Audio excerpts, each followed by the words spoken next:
إنما يؤمن بآياتنا الذين إذا ذكروا بها خروا سجدا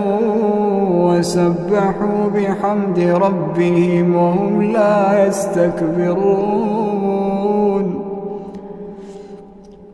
تتجافى جنوبهم عن المضاجع يدعون ربهم خوفا وطمعا ومما رزقناهم ينفقون